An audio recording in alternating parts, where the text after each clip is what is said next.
ఈ ఎన్నికల్లో ఇంకా బలంగా పనిచేయాలంటే, నా మనోధైర్యం పెరగాలి అంటే, అవసరమైతే ఢిల్లీలో మోడీతో కొట్లాడాలి అంటే ఈ పట్టభద్రులు అండగా నిలబడండి.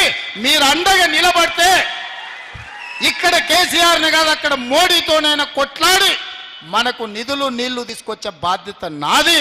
మీరందరూ అండగా నిలబడండి. ముఖ్యంగా మా ఆడబిడ్డలు ఈడ ఉన్నారు.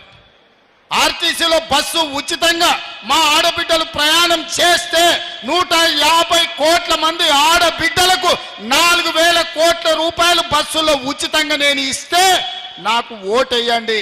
మీకు బస్సుల్లో ఎవరైనా టికెట్ పైసలు అడిగితే నాకు ఓటు వేయొద్దని మా ఆడబిడ్డలకు నేను చెప్పదలుచుకున్నా. 200 యూనిట్లు మీ ఇంట్లో ఉచితంగా కరెంటు వస్తే నాకు ఓటేయండి, లేకపోతే నాకు వద్దు. మీ అమ్మని అడగండి ఇంటికి పోయినాక 500 రూపాయలకు సిలిండర్ మా ఆడబిడ్డలకు వస్తే ఓటు నాకేయండి, లేకపోతే ఓటు ఇయ్యకండి అని చెప్పి మా ఆడబిడ్డలను అడుగుతున్నా.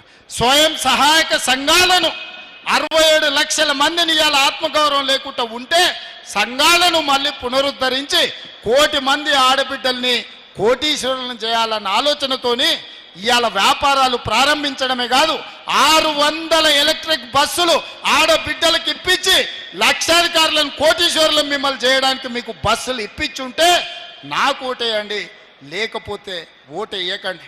ఇవాళ 1000 మెగావాట్ల సోలార్ విద్యుత్ ఉత్పత్తి మహిళా సంఘాలకు ఇచ్చినాం. అదానీ అంబానీలతో పోటీ పడే సోలార్ విద్యుత్ ఉత్పత్తి వ్యాపారం ఈరోజు ఆడబిడ్డల దగ్గరికి తీసుకొచ్చినాం. శిల్పారామం హైటెక్ సిటీ పక్కన స్వయం సహాయక సంఘాలు చేసిన ఉత్పత్తులు అమ్ముకోవడానికి 3.5 ఎకరాలు 150 షాపులు మీ ప్రోడక్ట్స్ అమ్ముకోవడానికి అక్కడ భూమి ఇచ్చిన, అక్కడ షాపులు ఇచ్చిన. శిల్పారామం పక్కన మీ పేరు మీద 3.5 ఎకరాల భూమి ఉంటే, షాపులు ఉంటే నాకు ఓటేయండి, లేకపోతే మీరు ఎవరికైనా ఓటేసుకోండి అని మా ఆడబిడ్డలకు నేను విజ్ఞప్తి చేస్తున్నా. ఇవన్నీ కూడా మీరు ఆశీర్వదించి అండగా నిలబడ్డారు కాబట్టి నేను చేయగలిగిన. రేపు భవిష్యత్తులో కూడా ఇంకా చాలా సమస్యలు ఉన్నాయి. అన్ని సమస్యలు పరిష్కరించినా నేను చెప్తలేను, ఇంకా ఉన్నాయి. వాటిని పరిష్కరించాలంటే మీరు అండగా నిలబడండి.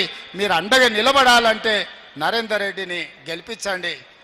ఇవాళ all force Narender Reddy Congress party అభ్యర్థి.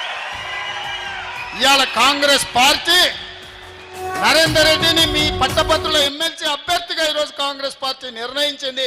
మీరందరూ అండగా నిలబడి నరేందర్ రెడ్డిని ఆశీర్వదించండి.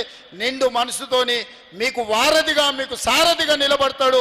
మీ సమస్యల మీద ప్రభుత్వం దృష్టికి తీసుకొస్తాడు. ఆ సమస్యల్ని పరిష్కరించే బాధ్యత నాది అని చెప్పి తెలియజేస్తూ మీ అందరి దగ్గర సెలవు తీసుకుంటున్న మిత్రులారా, జై కాంగ్రెస్.